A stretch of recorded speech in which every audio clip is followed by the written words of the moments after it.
Hello everyone, कैसे हो आप सब। उम्मीद करता हूँ बढ़िया हो गए और परीक्षा की तैयारी कर रहे हो। तो आज मैं लेसन दूसरे का अंतिम भाग लेके आया हूँ। मतलब लेसन दूसरा science 10th class UP board से रिलेटिव ये क्लास है और ये आज का अंतिम भाग होगा, क्योंकि मैंने भाग समझो लेसन तो मैंने पिछली क्लास में ही समाप्त कर दिया था, लेकिन आज फिर भी कुछ हमें लगा कि एक आध प्रश्न रह गए थे। आज वो उनको भी कवर करवा रहा हूँ। प्रश्न हमारे सिर्फ रासायनिक समीकरण से संबंधित आज हैं, ठीक है। क्योंकि जो भी प्रश्न एग्जाम में पूछे जाते हैं वो सारे के सारे मैंने पहले ही कवर करवा दिए हैं। फिर भी मुझे लगा अगर कुछ रासायनिक समीकरण कभी कदार पूछ लिए जाते हैं तो क्यों ना उनको भी कवर कराया जाए, ठीक है। क्योंकि मैंने पहले ही कहा था मैं हर वो चीज़ लेने वाला हूँ जो परीक्षा की दृष्टि से अच्छी है, इम्पोर्टेंट है और परीक्षा में आने वाले प्रश्न ही आपके सामने दिखाई देंगे। और देख लेते हैं, हम बातें कम करते हुए सीधा अपने प्रश्न की तरफ चलता हूँ।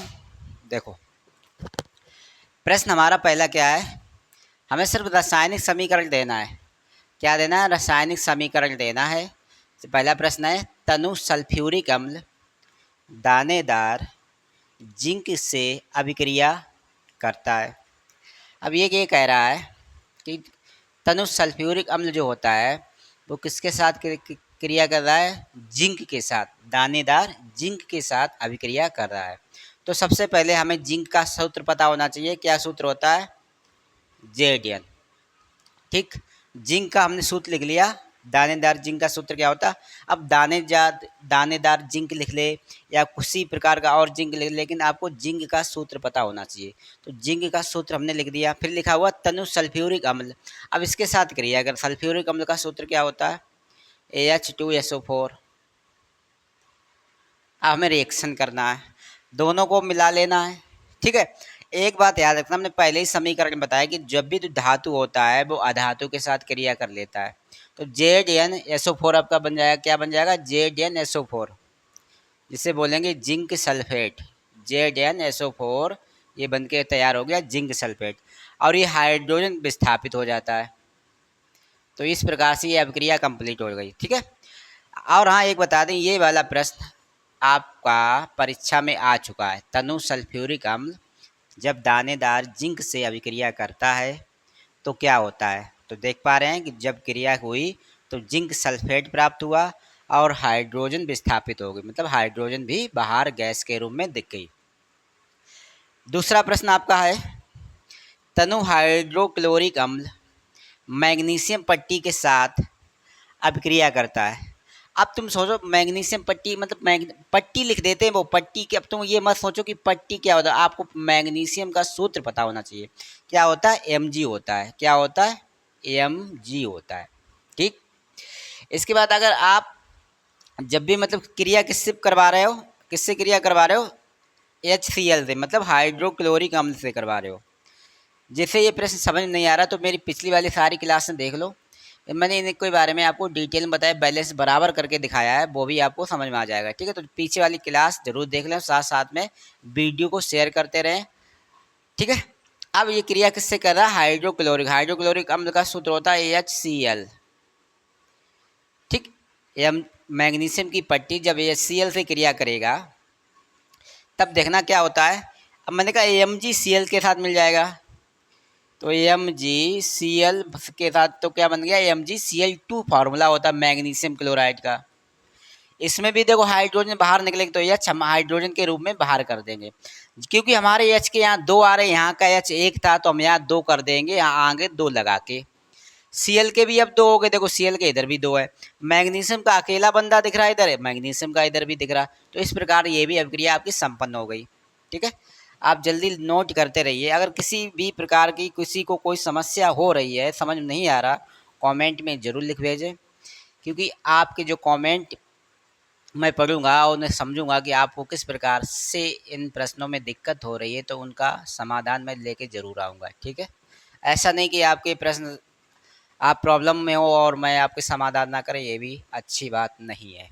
तो देख लेते हैं अगला प्रश्न, तनु सल्फ्यूरिक अम्ल एल्यूमिनियम चूर्ण के साथ। अब देखो, पहले मैं दानेदार जिंक लिखा था, फिर लिखा मैग्नीशियम की पट्टी लिख दिया, फिर लिख दिया एल्यूमिनियम चूर्ण। कुछ भी लिख दें, एल्यूमिनियम मतलब Al, फॉर्मूला क्या होता है? Al।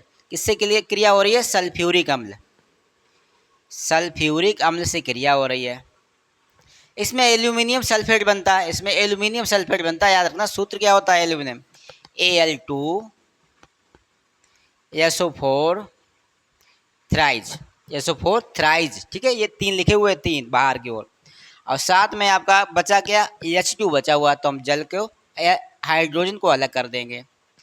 अब इसमें एक बार हमें चेक कर लेना है कि हमारा बैलेंस बराबर है कि नहीं है।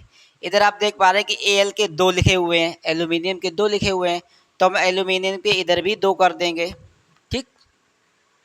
इधर आपको देखना है S के 3 है, इधर S के केवल 1 है, तो S के 3 के लिए हम यहाँ 3 का गुणा कर देंगे, S के 3 हो गए, ठीक। अब देखो इधर हाइड्रोजन के कितने हो गए, 6, तो 6 उधर कर दो भाई, 6, तो 6 के लिए हम यहाँ 3 का गुणा करेंगे तभी तो 6 होगा, ठीक। अब हम फिर एक बार चेक कर लेते क्या सब कुछ बराबर हो गया। एल्यूमिनियम 2, इधर भी 2, ठीक। हाइड्रोजन के 6, इधर भी 6, सल्फर के 3, इधर भी सल्फर देखो 3, क्योंकि बाहर गुणा कर रहा है। अब देखो O बचा सिर्फ 4, ये अब यहाँ आगे 3 गुणा करो तो 4 3 12 हो गया। इधर देख लो, देखो 4 O के हैं, जब 4 3 से गुणा करेंगे तो ये O के 12 हो गया। तो इस प्रकार ये भी सूत्र मतलब रासायनिक समीकरण कंप्लीट हो गया आपका। नोट कर लीजिए जल्दी से। तो आपका एक बचा हुआ है, सिर्फ एक और बचा हुआ है, नोट किया सबने, चलो ठीक। अब मैं इसको इरेज कर रहा हूँ।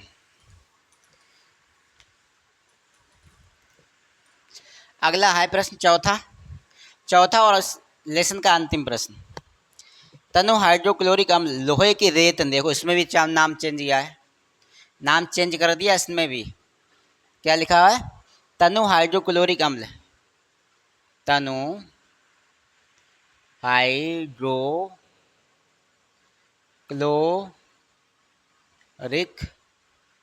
अम्ल लोहे के रेतन के साथ, लोहे के रेतन के साथ अभिक्रिया करता है। ये 4 प्रश्न याद रखना, बहुत अच्छे हैं। उम्मीद है कि परीक्षा में इनमें से एक आध जरूर आएगा। क्रिया करता है, ठीक। अब देखो इसमें भी आएगी तनु हाइड्रोक्लोरिक अम्ल, हमें सूत्र पता है HCl होता है।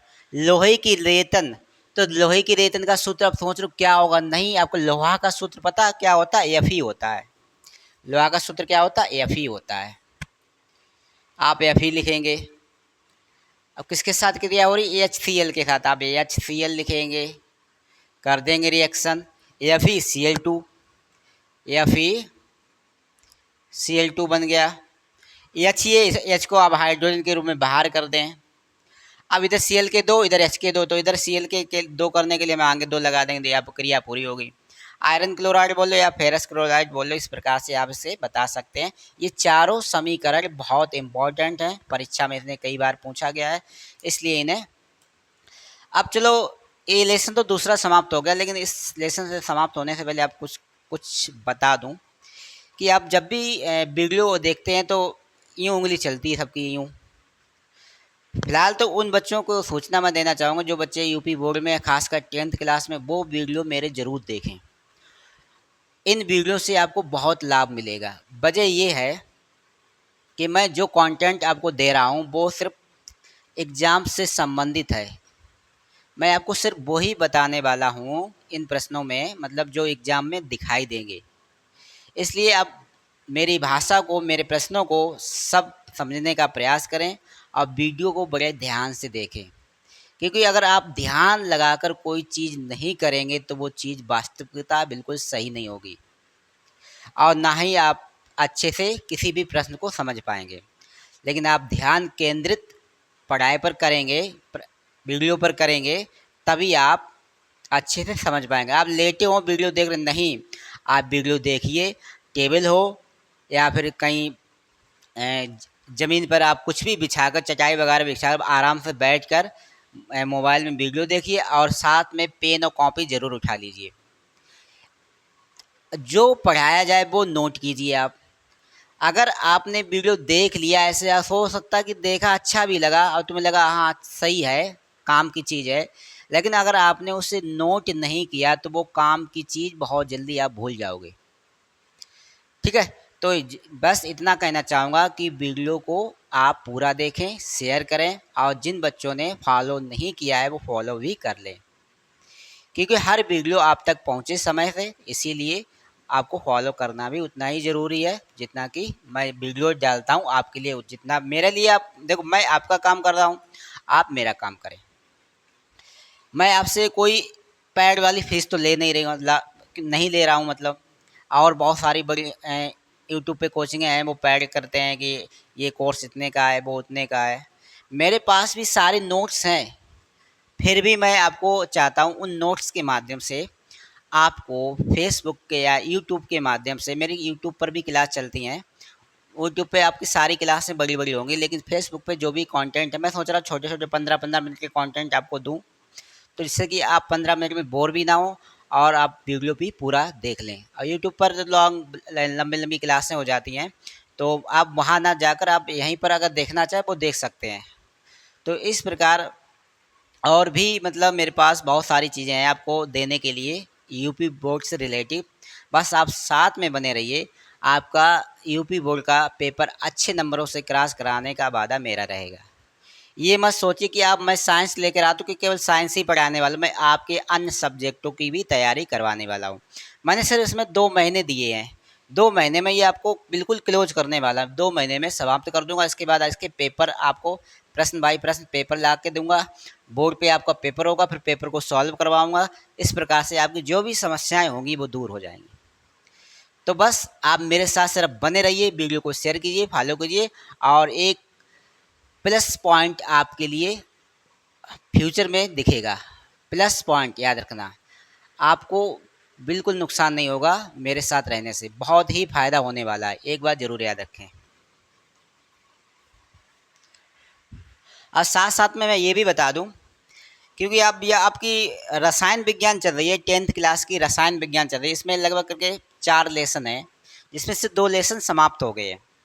अब 2 लेसन बचे हुए, ये भी आपके एक सप्ताह में समाप्त हो जाएंगे लगभग करके। फिर आपकी जीव विज्ञान स्टार्ट हो जाएगी। मैं सोच रहा हूँ जीव विज्ञान ना स्टार्ट करके आपकी भौतिक विज्ञान पहले स्टार्ट करूँ, क्योंकि बच्चों का भौतिक विज्ञान को लेकर बड़ी समस्या रहती है। तो उन भौतिक विज्ञान की सारी समस्या मैं आपको दूर करने वाला हूँ, इतने इजीली सवाल बताने वाला हूँ कि आप कहेंगे हाँ सर ने मुझे कुछ बताया है, बहुत सरल तरीके से हम इन सवालों को लगा सकते हैं।